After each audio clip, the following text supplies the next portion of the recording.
আমি সবসময় চেয়েছি যে নাটকে একটা ভালো অবস্থানে যেতে। সোহেলি আপুর একটা গান, আজকে কোরিওগ্রাফার ছিল মাইকেল বাবু। তো সম্পূর্ণ অ্যারেঞ্জমেন্ট, আমার কোয়ার্টিস্ট ছিল হলো ইন্তু ভাইয়া, সব মিলিয়ে খুব ভালো লাগছে।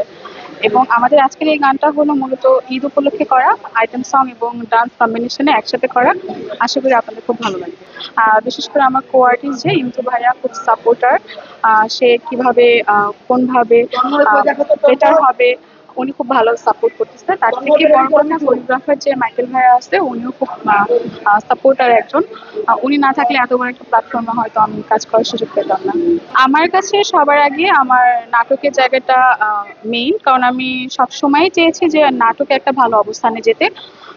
আপনারা জানেন যে দুটো মুভি করেছি, এক সমুদ্র ভালোবাসা এবং ব্যাচেলার ইন চিফ ঈদের পরে হয়তো সিনেপ্লেক্সে মুক্তি পাবে, সেন্সর হয়ে গিয়েছে অলরেডি। লাস্ট রোজার ঈদে আমার 17টা সিঙ্গেল রিলিজ পেয়েছে এবং আহ, সুহাসিনী নামের 100 পর্বে একটা ধারাবাহিক করলাম, আর এটার 7 পর্ব অলরেডি আমাদের কাজ শেষ।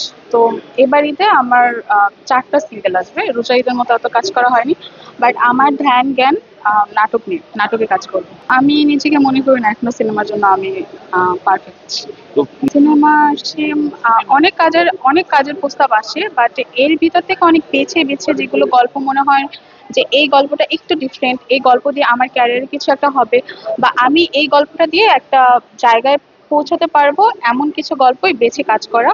তো সেই ধারাবাহিকতায় দুটো মুভি করা হয়েছে এই পর্যন্ত। ওকে। হলো আরজু ভাইয়া, আর আরেকটা ছিল হলো আবুল হোসেন মজুমদারের ছেলে, ওনার ওনার নিজের ছেলে আর কি। ভাইয়া ছিল প্যারালাল।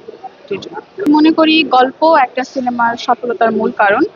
আম, অবশ্যই সাকিব ভাইয়া আমাদের দেশের মেগাস্টার, বাট আমার ধারণা গল্প হলো আহ, প্রধান বিষয়, একটা মুভির জন্য হোক একটা নাটকের জন্য হোক।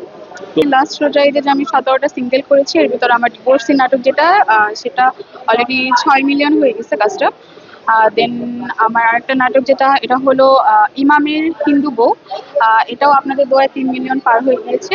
তো দর্শকের অনেক ভালোবাসা, অনেক সাপোর্ট পাচ্ছি, দ্যাটস ওয়াই আমাকে বিভিন্ন কোম্পানি, বিভিন্ন ডিরেক্টর, বিভিন্ন প্রডিউসার আমার কাজে লগ্নি করতেছে। আমার জন্য আম, প্রায় প্রতিনিয়ত নাটকের অফার আসতেছে। সবাইকে আমি এতটুকু অনুরোধ করব, আমাকে এখন যেভাবে ভালোবাসা দিচ্ছে, সাপোর্ট করছে, এভাবে যেন আমার মৃত্যুর আগ পর্যন্ত আমি যতদিন কাজ করি আমার পাশে থাকে। না, ভিউ যদি প্রধান হতো তাহলে তো আমাদের হিরো এবং সব থেকে বড় সুপারস্টার হতো। আরেকটা কথাও বলেছি যে গল্প হলো একটা কাজের সফলতার মূল কারণ।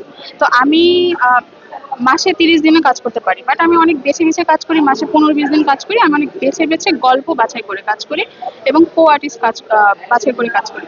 যেমন আজকে কাজটা যখন অফার আসছিল, মাইকেল ভাইয়া আমাকে যখন গানটার কথা বললো, সিঙ্গারের কথা বললো, অ্যারেঞ্জমেন্টের কথা বললো, এত বিগ অ্যারেঞ্জমেন্টের একটা কাজ, তারপর আমি সবার প্রথমে তাকে যে কোশ্চেনটা করেছি সেটা হলো আজকে আমার কো আর্টিস্ট কে ছিল। যখন আমাকে ইন্তু ভাইয়ের কথা বলা হয়েছে তখন আমি রাজি হয়েছি।